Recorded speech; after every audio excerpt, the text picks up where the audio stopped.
Hey everybody, what is going on? I am Maximus Rex and this is Big Baby Reviews. Today's Monday, so we are looking at Marc Silvestri. It is his last issue of Wolverine in the early 90s for Marvel. This is issue 53, cover dated April 1992. So off he goes to Image Comics after this issue.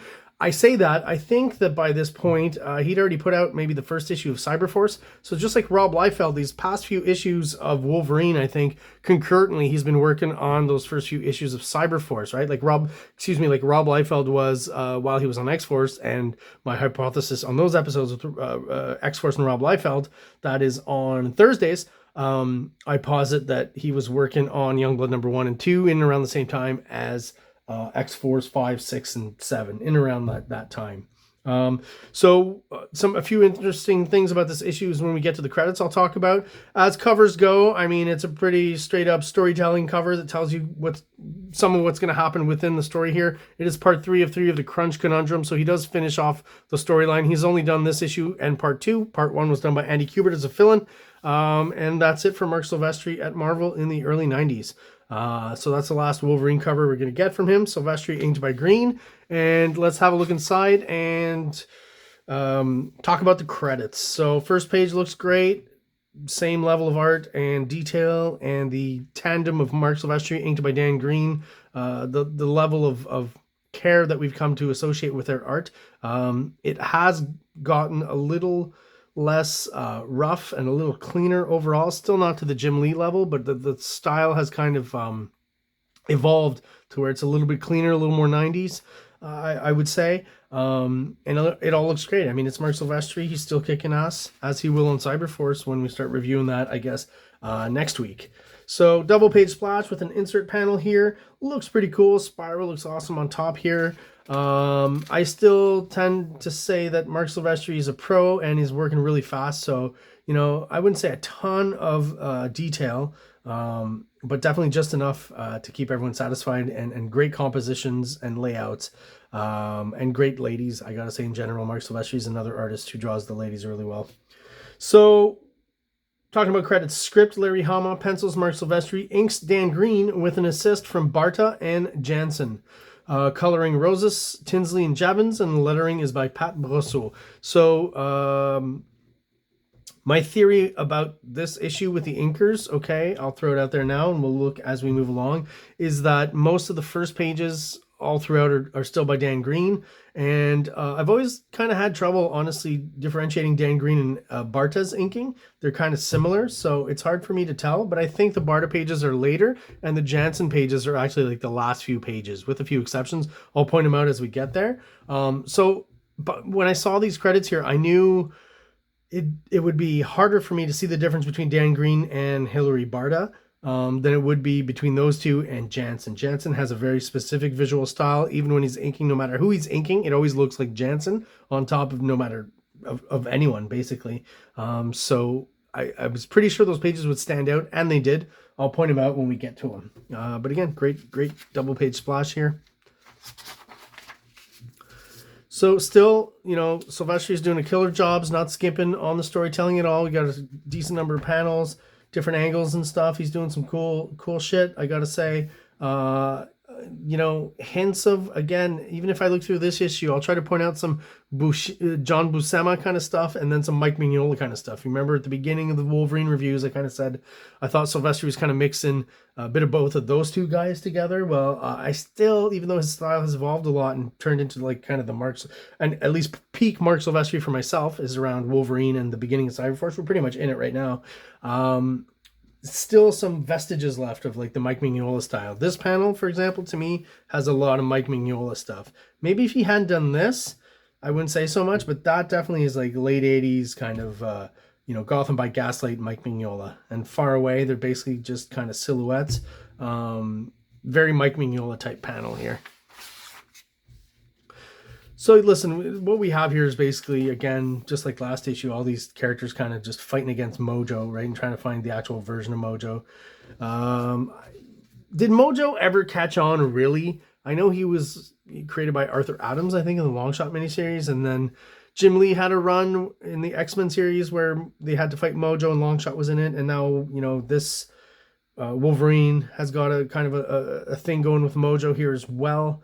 I don't think anyone really I've never been a big fan of Mojo, to be honest. Not my favorite kind of stories or issues when it comes to the X-Men. So yeah, I don't know if there's like huge Mojo fans out there. Mojo for yourself, in as far as, you know, motivation and stuff, I guess. Not the character here. You got that 90s dominatrix character that I talked about last issue here. At least she's got kind of an interesting design. More of a, again, the CYBERFORCE kind of feel to it. Going back to the B story, which I guess I will never really find out what happens to Albert in LCD after this, since I'm moving on to CYBERFORCE. This is Mark Silvestri Day, so we're not going to be continuing on with Wolverine. So, listen, the motorcycle could be light boxed, but doing a pretty good job overall with all the different angles. I got to say that, because a motorcycle, honestly, it's just one of the hardest things to draw, I think. There's other stuff, like an actual, even just mountain bike or something is hard to draw. Motorcycles too, like more so than a car. A lot of small, weird, different shapes at different angles. Yeah. Got to put some thought into it, or light box it. So here's where I'm, you know, I could be wrong, but I'm feeling like maybe the inking changes here. And I don't feel like it's Klaus Janson either. So maybe this is where Hilary Barta kind of takes on the pages. Like, this doesn't look like the typical green inks that we're getting on Silvestri. There's just a slightly, even with the contours and stuff, it still looks like Mark Silvestri, but it's definitely different inking. Little rougher, right? But still in the same vein. Like I said, I do think they have a similar style that works well together, right? I like all the, it's hard to see because of the coloring, because they really darkened in the areas the artist left light, right? The inker, I guess, but like I like all the intricate kind of lines and stuff on the ship here.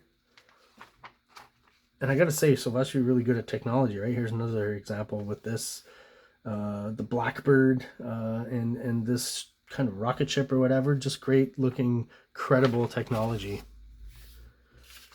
Yeah, so this does definitely feel like different than Dan Green's inking, right? There's just some final rendering stuff that makes Wolverine look, and even Mystique here look a little bit different. And I mean, again, most of the issues, just story-wise, is them trying to reach the actual Mojo, right? And getting to stop all this tomfoolery, whatever he's involved in. Again, love the art, more interested in that. Whatever Mojo's up to, just another character I've never been really interested in. I get the concept of Mojo World, and it's like a TV world, and it's I don't find that this version of that story, that concept, is particularly well done with Mojo and Mojo World and Longshot and all that. I'm just not into it. There's other stories that do it way better. You know, like, you know, apocalyptic sci-fi movies or cyberpunk, you know. Blade Runner, for example, right? And again, these comics are probably taking a lot of inspiration from that, I would think. And Worlds Collide, because here we go with LCD and Albert. All the gang's together now. And somewhere else, Wolverine and Jubilee are facing off against Mojo. Still think this is the Hilary Barta inks. Still looking fairly Mark Silvestri-ish. There's that rocket ship again. That's an interesting angle. Pretty much looks like a dong, right? I guess that's why the comics code said you had to be careful back in the 1560s. The shape you drew spaceships. You heard about this? Look into it. And here is the page, I would say. Well, no, it's very rough. The inking just gets really rough on this page here. But yeah, I don't think that's Klaus Janson yet. Probably still Hilary Barta. Getting more of a cartoony vibe too. I don't know if, you know, this is his last issue at Marvel, so is Silvestri really just kind of phoning it in at the end? It does seem, in a way, like there's less and less. The compositions are great, the layouts are still great, but there's just less detail. I don't know if that's on purpose.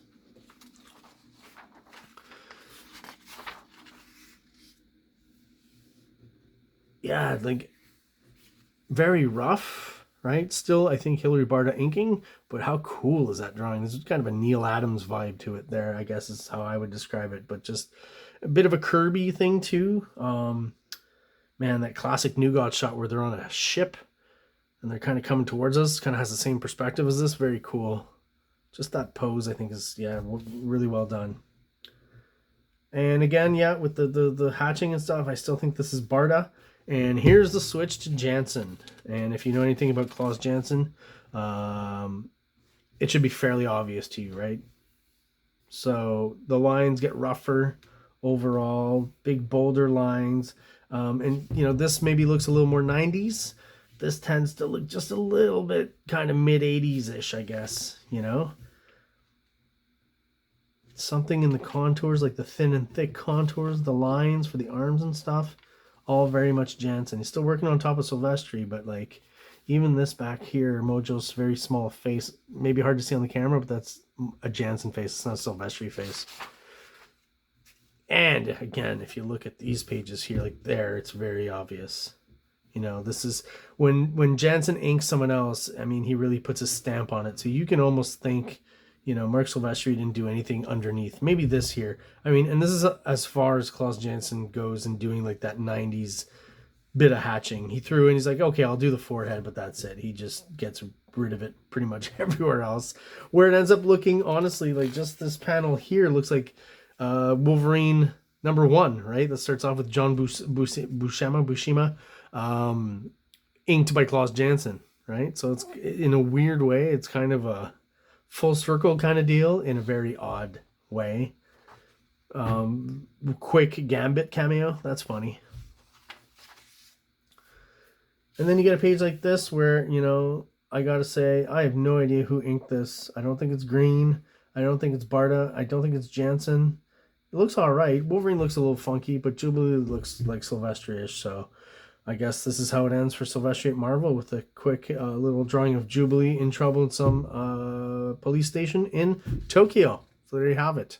Mark Silvestri's last page for Marvel in the early 90s.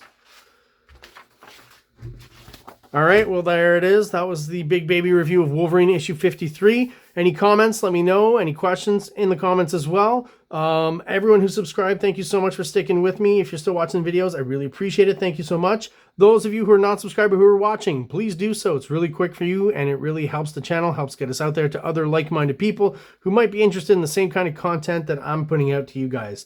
So everyone out there watching, thank you so much for your time. I appreciate it, and everyone out there have an awesome day.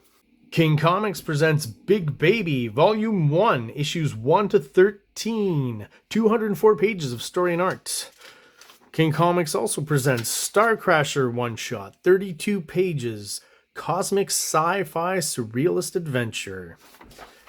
You can find these fine comics at kingcomics.ca, at MaximusRex13 on Instagram, or on Facebook, MaxRex or Big Baby. Like!